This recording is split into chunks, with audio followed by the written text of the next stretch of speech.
Minsan, ang pag-ibig ay parang sugat na hindi mo inaasahan. Dumarating ng walang paalam, dumidiretso sa puso, at iniiwan kang walang kalaban-laban.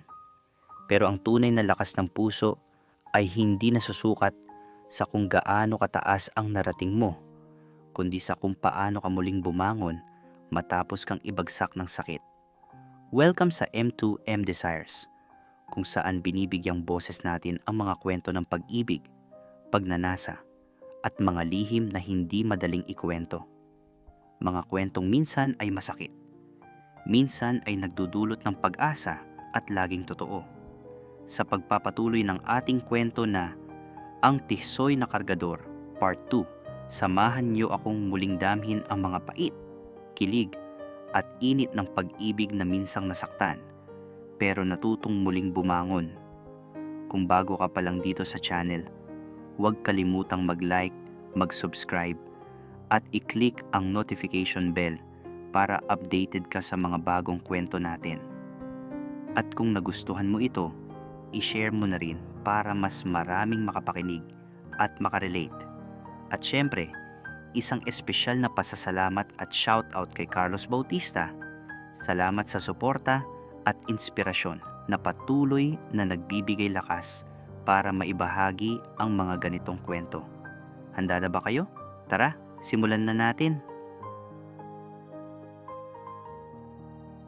Kuya Will, sa pagpapatuloy ko ng Part 2, ibabahagi ko ang samut-saring pangyayari.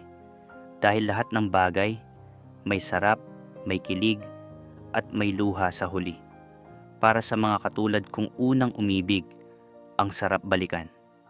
At kung tutuusin, unang beses akong umibig sa kapwa kong lalaki na mas matanda sa akin. Masasabi kong hindi ko ito pinagsisihan dahil ang hapdi at sarap ay sinuklian naman ng pagmamahal na tunay at masarap. Siguro dahil baguhan lang ako sa ganitong sitwasyon. Natutunan kong mismong sarili mo rin ang magtuturo sa'yo ng tama at magdidisiplina sa pagkatao mo. Oo, Kuya Will, walang kasing sarap ang unang halik, unang lambing, at unang pag-ibig. Umpisahan ko na ang kwento. Si Tisoy, masasabi kong mabait pero bastos din minsan.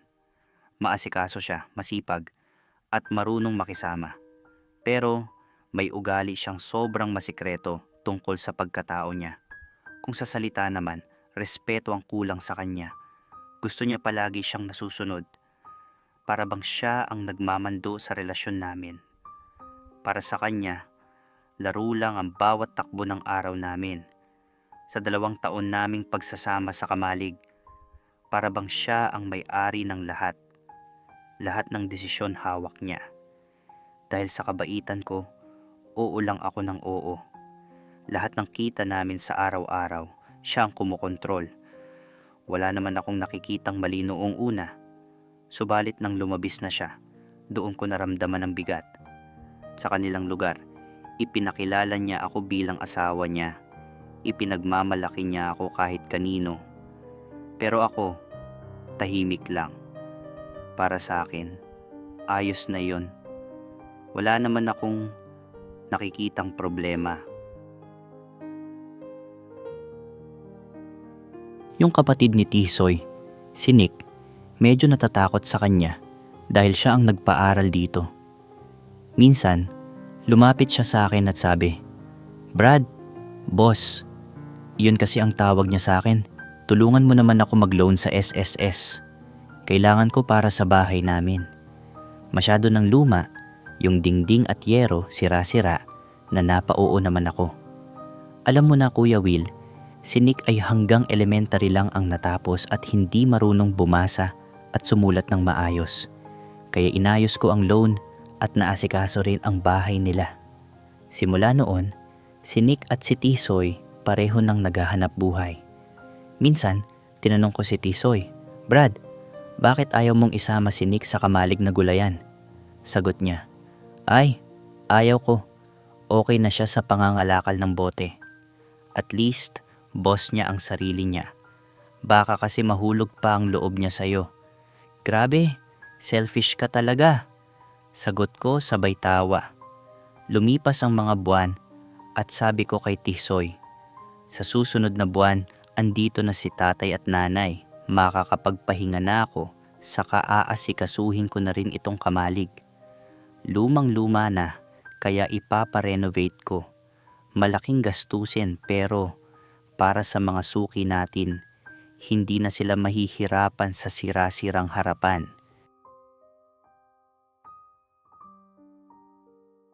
Minsan, may fiesta sa baryo nila. Kinausap niya ako, "Brad, pwede bang kumuha ako ng gulay?" "Aba, bakit ka pa nagpaalam? Basta kuha ka lang," sagot ko. Saka sabi pa niya, "Brad Soren, dapat pumunta ka sa fiesta. Nandyan naman ang mga magulang mo." Nag-oo naman ako. Dumating ang araw ng fiesta. Sabi ng mga magulang ko, "Tisoy anak, baka si Soren na lang ang pumunta sa inyo. Alam mo naman ang sitwasyon dito." Pagpunta ko sa kanila, tinawagan ko muna si Nick, kapatid ni Tisoy. Sabi ko, "Nick, kunin mo ako dito sa Kamalig. Hindi ko kabisado ang daan papunta sa inyo." Pagdating niya, umangkas lang ako sa motor niya. Nang makarating kami sa lugar nila, literal na baryo ang dating, parang squatter area, dikit-dikit ang mga bahay. Bago pa kami lumiko sa malaking kanto, huminto si Nick dahil may sumigaw na barkada niya. "Pre, wow naman, angkas mo pala si Boss Soren," sabi nung barkada. Nagulat ako at tinanong si Nick, bakit kilala niya ako? Biglang sabi ng nagtitinda ng palamig, "Sir, lagi po akong sumasama sa kanya kapag maraming hakutan ng gulay sa inyo. Hindi ko naman siya matandaan." Sabi naman ni Nick, "Sir naman, makakalimutin ka. Naikwento ko na sa'yo, barkada ko yan. Bata pa pero ama na. Kahit fiesta dito sa amin, nagtitinda siya ng palamig kasi sayang daw ang kita." Sabi pa nung tindero, "Sir, baka po pwedeng dumaan kayo mamaya sa amin." Sinagot ko na lang, "Bahala na." Pagdating namin sa bahay ni Tisoy, nag-iinuman na ang mga bisita. Nang makapasok ako, simple lang ang bahay nila. Si Tisoy agad ang nag-asikaso sa akin. Pinakain ako at ipinakilala sa mga barkada niya. Doon ko rin unang nakita ang kapatid nilang babae na special child. Sabi ni Tisoy, "Dito ka muna sa loob, makipagkwentuhan ka muna kina lolo at lola. Aasikasuhin ko lang muna ang mga bisita sa labas." Nagmasid-masid ako sa paligid habang si Nick naman nagpaalam sa akin na pupunta muna siya sa binyagan ng inaanak niya. Mabait ang dalawang matatanda at habang nag-uusap kami, naikwento nila sa akin, "Ay, anak, Soren, alam mo ba yung apo ko? Si Tisoy, maya-maya lang darating yung girlfriend niya. Sigurado, ipapakilala niya sa'yo. Mabait yung babae. At sa wakas mag-aasawa na ang apo ko." Sa una, natuwa ako sa kwentuhan, pero biglang napalitan ng kaba at takot ang pakiramdam ko. Nanginig ang tuhod ko sa narinig kong iyon. Biglang pumasok si Tisoy at agad akong inakbayan. "Okay ka lang? Dadalhan kita ng beer dito," sabi niya. Tumango lang ako. Maya-maya, sabi pa niya, "O siya, tumayo ka na dyan para masilipan mo ang mga barkada ko. Ikaw na ang kukuha ng beer, tapos balik ka na lang dito. O ano, gusto mo ba dun ka na lang sa lamesa namin o dito ka lang?" Kaya kinuha ko yung malamig na bote ng beer. Biglang may nagsabi sa isa sa mga barkada niya, sabay tawa, "Paring Tisoy, sino sa inyo ang bakla? Parang mas lalaki pa ang boss mo kaysa sayo." Tawanan silang lahat. "Artistahin pa ang boss mo eh. Ikaw, maputi ka lang, paring Tisoy." Tapos biglang nagtanong yung isa, medyo nakainom na, "Boss, ilang taon ka na?" Sagot ko, "Magdadalawamput-anim na." Nagtinginan ang mga barkada ni Tisoy. May isa pang biglang sabi, "Paring Tisoy, magti-30 ka na, di ba?" Aba, ka-level mo si Nick. Si Nick, 24 lang sabay, nagtawanan ulit. "Kuya Will." Maya-maya, may dumating na dalawang babae. may dalang paper bag. Biglang tinawag ng lola niya, "Tisoy, andito na sila." Napatingin agad sa akin si Tisoy. Tapos sabi niya sa mga barkada niya, "Mga pre, kayo muna bahala kay boss. May dumating lang akong bisita. Aasikasuhin ko muna." Tawanan na naman yung barkada niya. Naupo ako, nagmamasid lang sa paligid. Sabi ng isa sa kanila, "Boss, huwag kang mahiya sa amin." Kaya bigla akong nagtanong sa mga kaharap ko sa lamesa. Tanong ko, "Brad, sino yung mga dumating?" Biglang sumagot yung isa, "Yun ang magiging asawa niya. Balita ko, nakaplano na ang kasal nila. Sa munisipyo lang daw." Halos 1 oras akong nakaupo, nakikisabay sa inuman at pinapakinggan ang mga kwento nila. Pero sa totoo lang, hindi ko na alam ang nararamdaman ko. Pangamba ba ito? Lasing ba ako? Kinakabahan? Balisa? O pigil na puot na gusto ko nang isigaw? Sa loob-loob ko, gusto ko nang umuwi. Kuya Will, gumawa ako ng paraan para makatakas. Kunwari, sabi ko, "Mga pre, may tindahan ba rito? Bibili lang ako ng yosi natin." Sagot ng isa, "Boss, malapit lang yon. Wala pang 2 minuto, nasa bungad lang yung tindahan." Tumayo ako at sabi ko, "Saglit lang ako." Pagdaan ko sa pinto, alam kong nakita ako ni Tisoy kaya bigla siyang lumabas. "Oh, saan ka pupunta, boss?" Sabi ni Tisoy. Ngumiti ako, kunwari, kalmado. "Bili lang ako ng sigarilyo. Nakakahiya namang mag-utos ako." Sagot ni Tisoy, "Ah, okay. Balik ka agad ha, delikado dyan. Hindi ka kilala dito, baka makursunadahan ka." Tumango lang ako, "Oo." Nang makarating ako sa tindahan, may narinig akong boses. "Sir Soren, kamusta po? Mapula na po kayo." Sabi nung nadaanan namin kanina ni Nick, yung nagtitinda ng palamig. Bigla akong tanong, "Brad, ano nga ulit pangalan mo?" Sagot niya, "Alex po." Hindi na ako nagpatumpik-tumpik. Sabi ko, "Alex, tulungan mo naman ako. Gusto ko nang umuwi, nahihilo na ako." Agad siyang sumagot, "Tara po muna sa amin. Andun po ang motor ko." At nang makarating kami sa bahay nila, "Alex," sabi niya sa akin, "Sir, pahinga muna po kayo." "Kuya Will, yung sama ng loob ko gusto ko na talagang ilabas," sabi ni Alex. "Sir, okay lang ba kayo?" Sinagot ko siya, "Alex, nakikiusap ako. Iuwi mo na ako." Kinuha niya ang motor niya at sabi, "Sir, nakainom na po kayo. Basta hawak lang kayo sa bewang ko." Habang nasa daan kami, bigla akong napaiyak. Narinig ni Alex, kaya pinahinto niya ang motor. "Sir, okay ka lang?" Tanong niya. Sabi ko, "Hanap ka ng masusukahan ko." Dinala niya ako sa tabi kung saan maraming puno. Doon ko na ilabas lahat ng alak. Pagkatapos, bigla akong umiyak ng malakas. Lahat ng mura ko kay Tisoy, binuhos ko. Puro masasakit na salita. "Grabe ka, hayop ka. Ginamit mo lang ako at kinuha mo ang kahinaan ko. Akala ko, tapat ka sa akin. Ginamit mo lang pala ako. Grabe ka, Tisoy." Biglang nagsalita si Alex. "Sir, bakit hindi nila sinabi sa'yo na nalalapit na ang kasal niya?" Sabi ko, "Alex, tara na. Iuwi mo na ako sa amin." Nang makarating kami sa bahay, sabi ko kay Alex, "Magpahinga ka muna kahit ilang minuto. Medyo malayo rin ang lugar ninyo." Lumipas ang ilang minuto bago siya umalis. Bago siya makaalis, iniabot ko sa kanya ang 2,000. "Sir, bakit niyo po ako binayaran?" "Kahit po wala, okay lang sa akin," sagot niya. Sabi ko, "Kung ayaw mong kunin, okay lang. Pero ipamulsa mo na lang. Makakatulong iyan sa anak mo. Pag nakarating ka na sa inyo, tawagan mo ako. Huwag mong sasabihin na hinatid mo ako kapag may nagtanong." "O sige po, sir." Alis na ako. Pagyakap ko sa kanya bilang pasasalamat. Dahil lasing ako, hindi ko na malayan na halikan ko pala siya sa labi. Kinabukasan, Kuya Will, Hindi ako pumasok dahil nanlalambot pa ako sa alak. Ilang araw din akong nasa bahay lang. Nang bumalik na ako sa Kamalig, nadatnan ko si Tisoy doon. Hindi ako nag-eskandalo.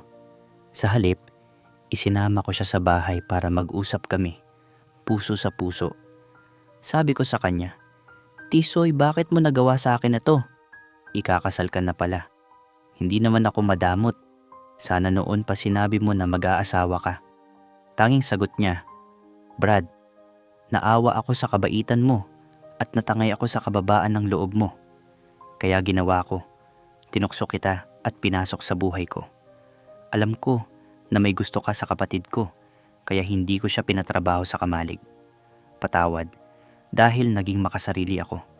Patawad dahil ako lagi ang nasusunod sa ating dalawa. Patawad dahil minahal mo ako ng sobra. Patawad dahil pinalandakan ko na asawa kita. Patawad dahil sinaktan kita, hindi lang pisikal kundi pati damdamin mo. Brad, mas pogi ka pa nga sa akin. Pwede ka ring magmahal at mag-asawa." Kuya Will, sa pag-uusap naming iyon na puno ng kababaang loob, sinabi pa niya na gusto niyang sa huling pagkakataon ay may mangyari sa amin sa kama. Umayaw na ako. Sabi ko sa kanya, "Mula ngayon, wala na tayong ugnayan. Pakiusap, huwag ka nang pumasok bukas sa Kamalig. Maghanap ka na ng ibang trabaho. Ginawa mo akong sandalan sa buhay mo at salamat doon. Good luck sa'yo at maraming salamat din. Dahil ikaw ang nagmulat sa akin kung paano magmahal ng kapwa lalaki." Kinabukasan, pumasok ako sa Kamalig. Hindi na siya dumating at alam kong masakit para sa akin ang naging desisyon ko. Pero nararapat lamang. Kuya Will, natuto akong magpatawad at natuto rin akong maghanap. Madali lang naman maghanap, pero dapat maging maingat. Hindi ito parang subong bigla mong ginawa, saka mo lang malalaman na mapapasok ka pala. Lumipas ang mga buwan at panahon. Si Nick, kapatid ni Tisoy, nagpupursiging lumapit sa akin. Pero takot ako na baka gamitin lang niya ako. Si Alex naman, isang batang ama, nag-aalinlangan din akong lapitan dahil baka pareho lang ang mangyari. Sa pagpapatuloy ng aking buhay, mas naging aktibo ako sa larangan ng negosyo sa gulay. Minsan, hindi mo inaasahan ang pagkakataon na may lalapit sa'yo. Isang araw, 1:00 ng hapon, nasa bahay ako kasama ang kasambahay nang biglang may nag-doorbell. Pagbukas niya ng pinto, may naghahanap sa akin, si Alex. Nabigla ako nang makita siya. Sabi ko, "Oh, napasugod ka. Ano meron, Brod?" Sagot niya, "Aakyat sana ako ng ligaw, sir." Napatawa ako ng malakas sa narinig ko. "Halika, pasok ka. Pero bakit kasama mo ang anak mo kainitan ng araw?" Sabi niya sa anak niya, "Oh, magmano ka kay sir. Sayang ang iaabot niyan." Bigla akong tinanong, "Oh, bakit ka napasugod dito?" Sagot niya, "Mag-a-apply sana ako sa Kamalig mo. Mag-aaral na itong anak ko kaya dapat may mapapasukan ako." Tinanong ko, "Nasaan ba ang nanay ng anak mo?" Sagot niya, "Nung kakapanganak pa lang niya, namatay ang asawa ko. Kaya maaga akong nabalo. Kahit nakapagtapos ako ng pag-aaral, mahirap makahanap ng trabaho kung wala kang backer o kakilala." "Ano ba natapos mo?" Tanong ko. "BS Management," tugon niya. Bigla akong nasabi, "Aba, may natapos ka pala, tapos nagtitinda ka lang ng kung ano-ano?" Sagot niya, "Sir, wala namang masama sa pagtitinda." Tanong ko, "Teka, ilang taon ka na ba?" "Sir, kasintanda ko si paring Nick, 24. Sagot niya. Habang nagtatanong pa ako, pinapasok ko silang mag-ama sa loob ng bahay at pinagsilbihan ng merienda. Bigla siyang nagtanong sa akin, "Sir, tanda mo pa ba nung inihatid kita dito nung sobrang lasing ka? Bago mo ako inabutan ng pera, may ginawa ka sa akin." Napatingin ako sa kanya. Oo naman. May iba ka pang ginawa, sir. Tanda mo pa ba?" Sagot ko, Oo naman. Ano yun sir kung hindi ka lasing? Tanong niya. Napatawa ako. Nahalikan kita sa labi. Siguro akala mo ako si Kuya Tisoy, no? Hindi na ako umimik, sabay tawa na lang. Sir, wala pa bang malinaw tungkol sa pag-apply ko sa kamalig mo? Tanong niya muli. Sabi ko, kung meron ka lahat ng dokumento, ipasa mo sa akin. Alex, sana kung magtatrabaho ka sa kamalig, tiwala at sipag ang hanap ko. Tugon niya, kung masipag si Kuya Tisoy, sir mas masipag ako. At may utak din nito, at may pinag-aralan gaya mo. Okay, sagot ko. Pag-ayos na ang mga dokumento mo, dalhin mo rito. Sir, kahit bukas ihatid ko dito, sagot niya. Kinabukasan, maaga siyang bumalik at presko ang itsura. Pag doorbell pa lang niya, ako na ang nagbukas ng gate. Lika, pumasok ka. Tiningnan ko ang lahat ng papeles. Ayos naman at walang problema. Pagkatapos naming magkwentuhan, sabi ko, bukas mag-umpisa ka na. Tayong dalawa ang magmando doon. Kung ano ang papel ni Tisoy sa kamalig, sa'yo ko na ibibigay. Sir, sana po isang pakiusap lang. Huwag niyo akong ikumpara kay Kuya Tisoy. Yun lang naman, sabi ni Alex. Nagbiro ako. Yung girlfriend mo taga saan? Umiling siya at ngumiti ng mapait. Sir, wala na. Hindi na ako mag-aasawa. Sabi ng doktor, hindi na ako magkakaanak. May inalis sa katawan ko. Nagulat ako at pabiro kong sagot. Ano yon? Baka naman pati Junjun mo inalis na. Sabay kaming nagtawanan. Sinabi niya, isa lang ang nawala sir, pero gumagana pa rin lahat. Natawa ako at sinagot ko, akala ko naman kung ano. Hindi ka abnormal no? At sa totoo lang, mas matino ka pa kaysa sa iba. Bigla siyang nag-blush at nagkatinginan kami. May halong biro at kapilyuhan. Sir, huwag ka mag-alala. Normal pa rin ako. At kung gusto mo, ikaw na lang ang makakapagpatunay. Sabi niya sabay kindat. Natawa ako. Loko ka talaga. Baka kung ano pang mangyari. Sir, minsan, hindi masama sumubok ulit. Lalo na kung alam mong hindi ka sasaktan. Bulong niya. Bago siya umalis, bigla niyang sinabi, Sir, pwede po ba kahit simpleng yakap lang? Simbolo ng bagong simula ko. Pagyakap ko sa kanya, nagtagpo ang mga mata namin. Mahina niyang bulong, Sir, kung pwede, ulitin mo na yung ginawa mo noon. Hindi ako magrereklamo, doon na ako natahimik. Sa halip na salita, dahan-dahan kong inilapit ang labi ko sa kanya. Isang halik na nauwi sa mas mahigpit na yakap. Ako na mismo ang nagyaya. Tara, sa loob tayo mag-usap. Pagpasok namin sa kwarto, doon natapos ang lahat ng biro at tuksuhan. Sa kama, may nangyari sa amin. Hindi na kailangan ikwento ang detalye. Ang mahalaga, iyon ang gabing naging simula ng bago. Isang lihim na kwento ng dalawang taong parehong sugatan, pero handang muling sumugal sa pag-ibig. Kuya Will, kay sarap pala kapag kapwa kayo may pinag-aralan at marunong makinig sa isa't isa. Sa usapan, tungkol sa pag-ibig, tugma ang bawat plano, tugma ang bawat pangarap, at tugma ang bawat gusto. Si Alex, kinuha niya ang loob ko sa maganda at tapat na paraan. Nang ipinakilala ko siya sa pamilya ko, nakita ni tatay ang tunay na suporta at respeto na binibigay niya. Sabi pa nga ni nanay kay Alex, kung pwede ko lang kayong ipakasal ngayon din, gagawin ko dahil hindi mo niloko ang anak ko. Kahit sa trabaho, pinapakita ni Alex ang totoong pagkatao niya, masipag, tapat, at marunong rumespeto. At kahit sa simpleng paghalik niya sa akin, ramdam ko na hindi iyon biro, kundi patunay ng totoo niyang damdamin. Dahil sa tapat niyang pagmamahal at dedikasyon, binilhan ko siya ng kotse at pinatira ko rin sila ng anak niya sa amin. Doon ko mas lalo siyang nakilala bilang isang ama, isang kasama, at isang partner na handang sumabay sa akin sa hirap at ginhawa. Oo, may mga sandali rin kaming dalawa. Mga gabing kami lang, nagtatapat ng damdamin, nagbabahagi ng init at lambing. Hindi ko ikakaila na may nangyayari sa amin bilang magkasintahan. Pero hindi iyon basta pisikal lang.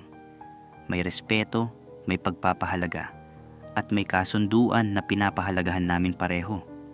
Kung mas pogi si Tisoy, hindi rin naman nagpahuli si Alex. May angking karisma, may talino, at higit sa lahat may malasakit. Kahit galing siya sa mabibigat na trabaho tulad ng pagtitinda, pinatunayan niyang ang tunay na pag-ibig ay hindi nakikita sa itsura o pinagmulan, kundi sa katapatan at malasakit na kusa niyang ibinibigay.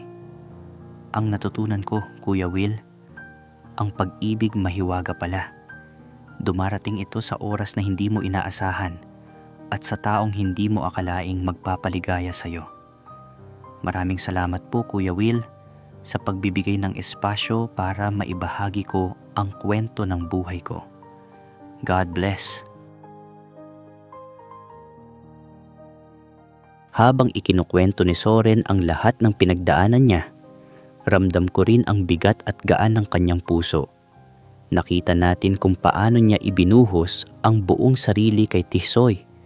Pero sa huli, iniwan din siyang sugatan. Ang masakit, minsan ang taong pinili natin, siya pa ang unang bumitaw. Pero doon din natin makikita ang lakas ni Soren. Hindi siya nagtanim ng galit. Hindi niya hinayaang mamatay ang puso niya sa pag-ibig. Natutunan niyang bumangon, natutunan niyang magtiwala ulit, at natutunan niyang kilalanin kung sino ang karapat-dapat sa kanya. Dumating si Alex. Isang simpleng tao pero may dignidad, may respeto, at higit sa lahat, may pusong tapat. Hindi lang siya naging kasama sa kama, kundi naging kasama sa lahat ng laban ng buhay. Doon natin nakikita ang tunay na kahulugan ng relasyon. Respeto, tiwala, at pag-ibig na hindi kumukupas. Mga aral ng kwento. Una, kung ginagamit ka lang at hindi nirerespeto, hindi iyon pag-ibig, kundi pagsasamantala. Pangalawa, huwag kang matakot magmahal muli. Kahit sugatan ka na, may darating pa ring taong marunong magpahalaga. Pangatlo, ang halaga ng tao ay hindi nakabase sa trabaho, pera o pinag-aralan. Ang puso ang tunay na sukatan. Panghuli, minsan, ang taong tahimik lang na laging nandyan gaya ni Alex, sila pala ang totoong the one para sa atin. Mga ka-desires, salamat sa pagtutok sa M2M Desires. Dito, lahat ng kwento, masaya man o malungkot, puno man ng kilig o luha, may puwang at may aral. Kung nagustuhan ninyo ang kwento ngayong gabi, paki-like ang video, mag-subscribe sa channel, at i-click ang notification bell para updated kayo sa susunod na kwento. At kung may mga karanasan kayo na gusto ninyong ibahagi, i-message nyo lang kami. Bawat tinig ay mahalaga dito. Tandaan ninyo, sa pag-ibig maraming anyo, maraming hugis. Pero ang pinakamahalaga, matutong magpahalaga at magbigay ng respeto. Hanggang sa susunod na kwento, mga ka-desires. Ako po si Kuya Will at ito ang M2M Desires, kung saan lahat ng pag-ibig ay valid at lahat ng kwento ay may halaga. Mahal ko kayo, mga ka-desires. Ingat kayo palagi.